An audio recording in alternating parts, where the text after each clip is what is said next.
Wind blows across the cold peaks. The traveler climbs, slowly, painfully. For how many years has he been walking? He doesn't know. His legs have become used to the ache. His back has become used to the weight of the pack upon it. Even his hand, closed around his walking stick, made from an old bone and topped with the head of a doll. He does not know if his hand will ever open again. There is no sound, apart from the wind blowing. His breathing is quiet and regular through his scarf. A scarf that bears an advertisement for something he does not recognize, in a language he does not understand. The ends of it flutter in the wind, and occasionally a piece is torn off. He wonders if there will come a day, eventually, when those winds have eaten it in its entirety. Footstep after booted footstep. Those make a sound, he supposes, but the sound of them is always the same. He has tuned it out. It no longer registers with him. His boots are mismatched, old and decayed. One is pliant, black leather, tough and high, designed for a soldier, perhaps, or a gravedigger. Who can say? The world has no need of either now. The other is laced in brown, dark stains splattered across it, and a plastic tread worn smooth beneath it. He wonders how many others have worn that boot, for it to fit so nicely onto his foot, and his alone, as though gratefully hugging it. He has seen many things since he left his home. He has seen what were once fields, crops, and even earth blown away, with only cold, smooth rock beneath. He has seen desert cities, so melted and decayed that they cannot be distinguished from the rock formations that wither to nothing around them.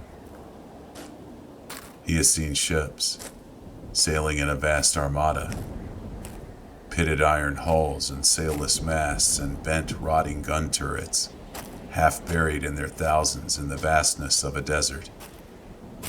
Once he even found another person. They had been dead, no more than a skeleton. In their hand had been a stuffed bear, the stuffing now long gone, and only one button eye remaining to indicate a face.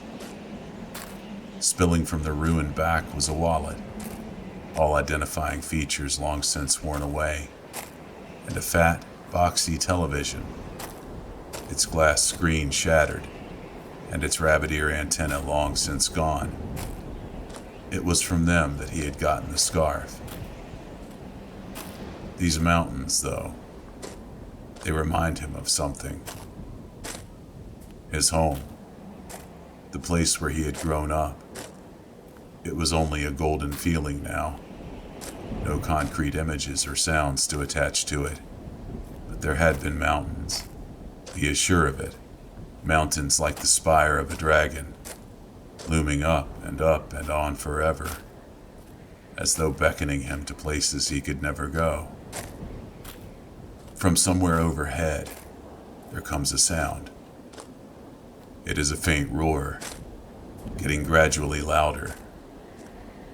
He pauses and looks up, pulling his goggles over his eyes to protect them from the chill.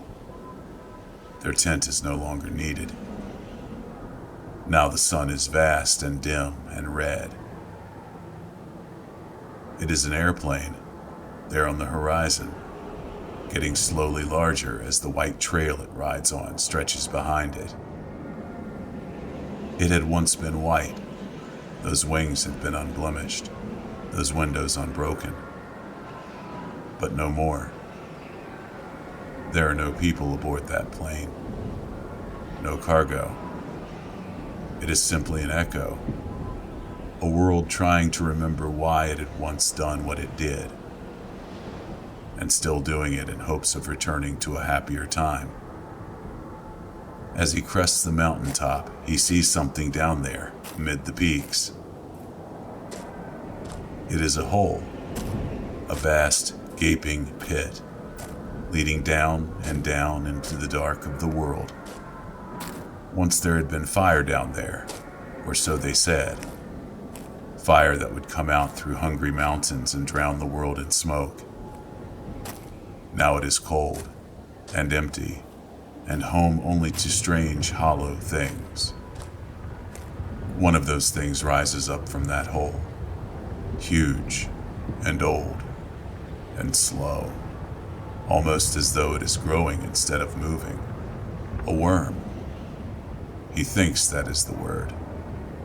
Its body is ash gray and segmented, half visible through the clouds of dust beneath it and him. It rises, swaying gently, like a pillar into the air. A creature of a size he cannot begin to guess at. And what would be the point of putting a number on something so large?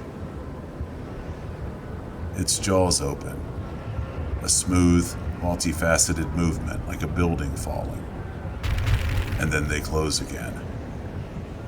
The airplane is within them, the rotting hulk of it still spewing the jet steam from the immense thing's jaws as it sinks down again, slowly, slowly. One of the scavengers of the world, a colossal corpse worm that feeds on the rotting body of the earth. He stands there, watching, leaning on his walking stick like a third leg as it slowly retreats. For a moment, its head seems to face him, as if it had eyes. He could have imagined it looking at him, but he knows that it does not. All that it does is return to its long, slow life, down there in the cold, dusty darkness. The world it has made for itself in this world that has already died. And then it is gone, and the rocks are still again. He turns and begins making his way down the other side of the mountain.